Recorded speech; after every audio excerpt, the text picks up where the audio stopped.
Hello friends, welcome on my YouTube channel Nursing Dignity. Friends, today we'll discuss another topic that is how to pass in BSc Nursing. आज हम जो बात करेंगे वो बात करेंगे कि BSc Nursing जो है उसके अंदर हम पास कैसे हों। अदर वीडियो जो हम बात करते हैं स्टडी मटेरियल के बारे में, लेकिन जब तक हम उस स्टडी मटेरियल को प्रॉपरली अप्लाई नहीं करेंगे, उसे इम्प्लीमेंट नहीं करेंगे, तब तक वो कोई काम का नहीं है।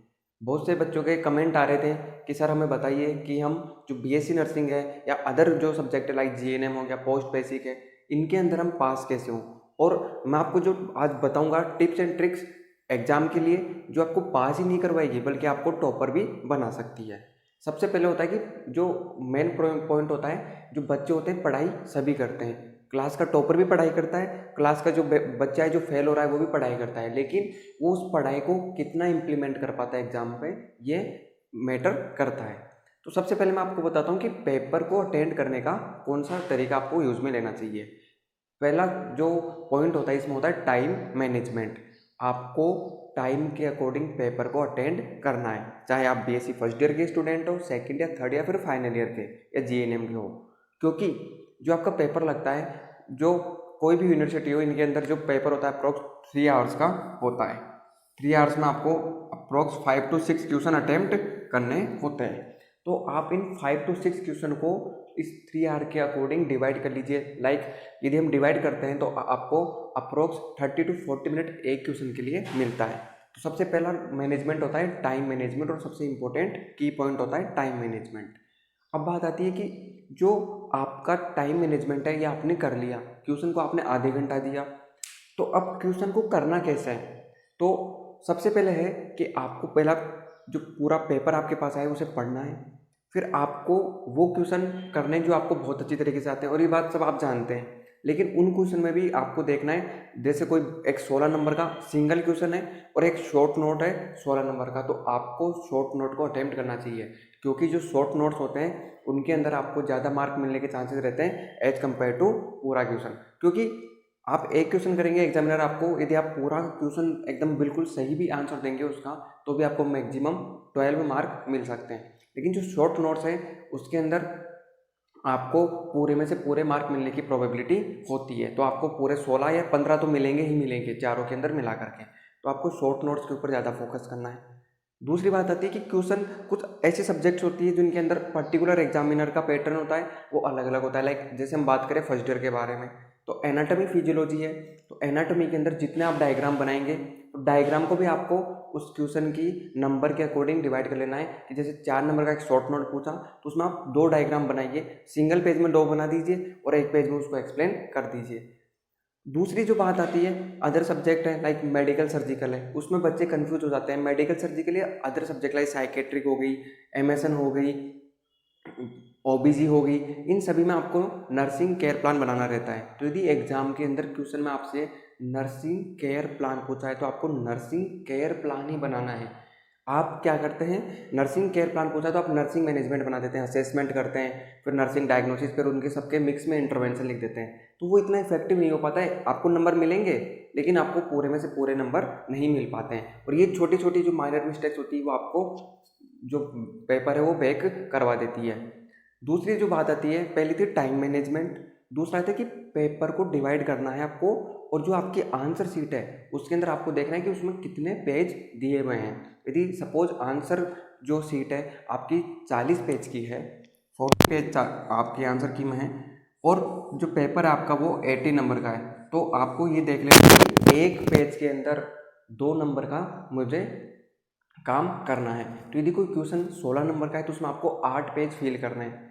यदि आपको 8 पेज फिल नहीं करने हैं, यदि आपको कोई क्वेश्चन आ नहीं रहा है, उसका प्रॉपर आंसर आपको नहीं आ रहा है, तो आप जो क्वेश्चन आपको ज़्यादा आ रहा है उसके अंदर आप 10 पेज फिल कीजिए, ताकि उसमें तो आप पूरे मार्क ऑब्टेन करें। और जो पेज जिसके अंदर आप 8 पेज नहीं भर पा रहे उसमें आप मिनिमम 6 तो भरने ही भरने हैं। आपको 6 पेज भरिए तो उसमें आपको अच्छे मार्क्स मिल जाएंगे, और इसके अलावा जो बाकी पेज है उसका काम दूसरे पेज में कर दीजिए, ताकि जो दूसरा क्वेश्चन है वो आपका बहुत अच्छा हो जाएगा और उसमें आपको अच्छे मार्क मिलने की प्रोबेबिलिटी बढ़ जाएगी। थर्ड बात आती है राइटिंग। जो हैंड राइटिंग होती है ये भी एक इम्पॉर्टेंट रोल प्ले करती है, क्योंकि हैंड राइटिंग होती है वो आपके क्वेश्चन को अट्रैक्टिव बनाती है, आपके जो आंसर है उसको अट्रैक्टिव बनाती है। और जो एग्जामिनर है आपके जो की पॉइंट्स हैं जो आप अंडरलाइन कर रहे हैं, आप अलग अलग पैराग्राफ यूज़ करके लिखिए आंसर को, एक ही पैराग्राफ में ज़्यादा मत लिखिए। यदि कोई बड़ा पैराग्राफ है तो उसको आप डिवाइड कर लीजिए, ताकि जो एग्जामिनर है उसे आपकी जो आंसर शीट है वो अट्रैक्टिव लगे। क्योंकि एग्जामिनर के पास इतना टाइम नहीं होता कि वो आपके सारे जो लिखे हुए आंसर उनको पढ़ पाए, तो वो की पॉइंट्स पढ़ता है। तो आप कोशिश कीजिए उन की पॉइंट को डिफ्रेंशिएट करने की फ्रॉम द आंसर। जो आप आंसर लिख रहे हैं उसमें जो आपकी स्पेसिफिक पॉइंट है उन्हें आप अंडरलाइन कीजिए। ऐसी माइनर माइनर चीज़ें करके आप इजीली एग्जाम को पास कर सकते हैं। और सबसे इम्पोर्टेंट चीज़ मैं आपको बताने जा रहा हूँ, सोल्ड पेपर। बच्चे क्या करते हैं, सोल्ड पेपर लाते हैं एग्जाम के 15 दिन पहले, 1 महीने पहले, उसको पूरा पढ़ देते हैं और उसको वहाँ पे जाके छाप देते हैं। ये आपको नहीं करना है। आपको एक बार तो सिलेबस की पूरी रीडिंग लगानी ही लगानी है। आपकी जितनी भी यूनिट है उनको पूरा पढ़ना है, क्योंकि आपके आगे भी काम आएगी। अब भी नहीं, जब आप कॉम्पिटिटिव प्रिपरेशन करेंगे तब भी आपके काम आएगी। तो आपको जो सिलेबस है उसे एक बार पूरा रीडिंग करना है। उसके बाद में भले आप चाहे से सोल्ड पेपर पढ़ें, प्रीवियस पेपर पढ़ें, वो पढ़े। मैं इसे नहीं बोल रहा कि आपको पढ़ने नहीं है, आपको पढ़ने, क्योंकि उससे आपको एग्जाम का पैटर्न पता चल जाता है कि कौन से क्वेश्चन है जो मोस्ट रिपीटेड क्वेश्चन है, बार बार रिपीट होते हैं, कौन से क्वेश्चन का पैटर्न कौन सा है कि ये टॉपिक शॉर्ट नोट्स में पूछा जाता है, ये टॉपिक बड़े क्वेश्चन में पूछा जाता है। तो ऐसी कुछ माइनर चीज़ें हैं जिनका यूज़ करके आप इजीली आराम से एग्ज़ाम क्रैक कर सकते हैं। अब मेन बात आती है कि आपकी पढ़ाई इफेक्टिवली नहीं हो पा रही है। एग्ज़ाम आ चुके हैं लेकिन आपके एग्ज़ाम में पढ़ाई करने का मन नहीं कर रहा है, तो इसके लिए आपको खुद से मोटिवेट होना पड़ेगा। दूसरों की देखे देख आपको नहीं चलना है।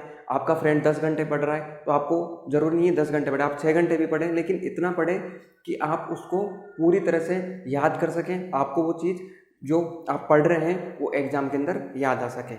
और आपको जो पढ़ना है उसके अंदर पढ़ाई ही करनी है, बाकी टाइम जो आप कुछ भी करें वो मैटर नहीं करता है। और यदि आप कोई सब्जेक्ट पढ़ रहे हैं, लाइक आप एमएसएन पढ़ रहे हैं, पीडिया पढ़ रहे हैं, कोई भी जैसे कम्युनिटी पढ़ रहे हैं, तो आपको कोई यूनिट को पढ़ने से पहले सबसे पहले उसकी हेडिंग्स को पढ़ना है। फर्स्ट नंबर पे आपको हेडिंग्स को पढ़ना है और आपको समझना है कि इस चैप्टर के अंदर क्या क्या बातें हैं। फिर आपको उसका इंट्रोडक्शन पढ़ना है। बच्चे क्या करते हैं, इंट्रोडक्शन तो पढ़ते ही नहीं है, सीधा डेफिनेशन पे जाते हैं, डेफिनेशन से उसकी कैरेक्टरिस्टिक्स, और बाद में जो मतलब जो एग्जाम के अंदर आते हैं वही पढ़ते हैं। लेकिन आपको इंट्रोडक्शन पढ़ना है ताकि आपको पता चल सके कि इसके अंदर है क्या। फिर दूसरी बार जब आप पढ़ें, रीडिंग करें, तब आपको उसकी जो की पॉइंट्स है उन्हें पढ़ना है। और जब थर्ड टाइम आप पढ़ें तब आपको वो पूरा कवर करना है। यदि आप ये पैटर्न यूज़ करते हैं तो डेफिनेटली वो आपके टॉपिक बहुत इजीली हो जाएगा, आपको समझने के अंदर आपको बहुत ईजीनेस हो जाएगा। और एग्ज़ाम से जस्ट पहले आपको जो पढ़ाई करनी है उसमें आपको बार बार रिवीजन करना है। जितनी बार आपसे रिवीजन हो सके उतना आप रिवीजन कीजिए, शॉर्ट नोट्स बनाइए, और जो सॉल्व पेपर है उसको साथ में रखिए। उसमें आप देखिए कि मोस्ट इंपॉर्टेंट क्वेश्चन कौन से और रिपीटेड क्वेश्चन कौन से, उसका आंसर आपको आपके नोट्स में से पढ़ना है। सॉल्व पेपर के अंदर जो आंसर दिया हुआ है वो आपको नहीं पढ़ना है, क्योंकि जो आंसर होता है वो बहुत शॉर्ट होता है, और जो आपके जो नोट्स हैं उनके अंदर पढ़ना है। और यदि किसी बच्चे के पास में यदि उस क्वेश्चन का आंसर नहीं मिल रहा है, उसके पास नोट्स नहीं है, तो वो उससे फिर सॉल्व पेपर से पढ़ सकता है। और जब एग्ज़ाम आप अटेम्प्ट कर रहे हैं, एग्ज़ाम हॉल के अंदर हैं, तो आपको सबसे पहले पेपर को एकदम केयरफुली पढ़ना है। उसके बाद में आपको वो क्वेश्चन अटेम्प्ट करना है जो आपको सबसे अच्छा आता हो, ये चीज़ें आप जानते हैं। और जो आपको कोशिश करनी है वो ये करनी है कि जितने से जितने ज़्यादा शॉर्ट नोट्स आप अटेम्प्ट कर पाए। भले ही शॉर्ट नोट्स करने में आपको टाइम लगेगा, जो एक बड़ा क्वेश्चन है, एक सिंगल क्वेश्चन होता है, उसके कंपेयर में शॉर्ट नोट्स को करने में टाइम लगता है, लेकिन शॉर्ट नोट्स आपको अच्छे मार्क गेन करवाएंगे, ये मेरी गारंटी है। क्योंकि एक क्वेश्चन में आपको बड़ा क्वेश्चन आपने पूरा सही कर दिया, आपको 10 से 12 नंबर से ज़्यादा नहीं मिलेंगे, लेकिन आपने यदि शॉर्ट नोट्स अटेम्प्ट किए तो आपको 12 से ऊपर ही नंबर मिलेंगे। यदि आपके चारों सही है तो आप इवन 15 to 14 नंबर भी ला सकते हैं। तो आपको ये माइनर जो आप मिस्टेक करते हैं उनको दूर करना है। और एग्ज़ाम के अंदर जाने से पहले आपको जो आपके जो शॉर्ट नोट्स आपने बनाए उन्हें एक बार पढ़ लेना है। और एग्ज़ाम में जाने से पहले एग्ज़ाम हॉल के बाहर आपको अलग से खड़ा होना है। आपको यदि डिसीजन करने से, आपको कोई डिस्कस करने से आपको कुछ चीज़ें याद होती थी, आप अपने फ्रेंड के साथ डिस्कस कर लो, लेकिन आपको ज़्यादा एक्साइटेड भी नहीं होना है और ज़्यादा डिप्रेस भी नहीं होना है। और आप जब एग्ज़ाम दें तो उसके अंदर सबसे मेन इंपॉर्टेंट है टाइम मैनेजमेंट। एक क्वेश्चन के अंदर आपको 30 मिनट ही देने हैं। यदि आपको क्वेश्चन अच्छी तरह से आ रहा है, नेक्स्ट क्वेश्चन आपको थोड़ा कम आ रहा है, तो आप उसकी 10 मिनट पहले वाले क्वेश्चन में ऐड कर दें और उसको बहुत अच्छा करें, और बाकी वो क्वेश्चन है उसको भी अच्छा करने की कोशिश करें। सबसे इंपॉर्टेंट होता है टाइम मैनेजमेंट। अधिकतर बच्चे जो फेल होते हैं, जिनके पेपर बैक होते हैं, उनके अंदर होता है टाइम मैनेजमेंट, उनके क्वेश्चन पूरे अटेम्प्ट नहीं हो पाते, उस कारण बैक लगती है। वरना जो क्लास का टॉपर है वो भी सेम पढ़ता है, और जो क्लास का जो फेल होने वाला लड़का है वो भी सेम पढ़ता है। 2-3 बच्चे होंगे जो पढ़ते नहीं होंगे, जिस कारण बैक लगती है, बाकी सभी पढ़ाई करते हैं। तो आपको इन कुछ की पॉइंट्स का ध्यान रखना है, और डेफिनेटली आप एग्जाम में पास होंगे। पास ही नहीं, आप टॉपर भी आ सकते हैं। और बुक यदि आप चाहें, यदि एग्जाम का टाइम कम बचा है तो बुक नहीं, आप अपने नोट्स पढ़िए। लेकिन यदि आप शुरुआत में हैं, अभी किसी ईयर में आए हैं, लाइक फर्स्ट ईयर में आपने एडमिशन लिया है, सेकंड ईयर में लिया है, या थर्ड ईयर में आप आए हैं, तो आप स्टार्टिंग से बुक पढ़ना चालू रखिए, जिससे आपकी जो कॉन्सेप्ट है वो बहुत अच्छे क्लियर हो जाएंगे।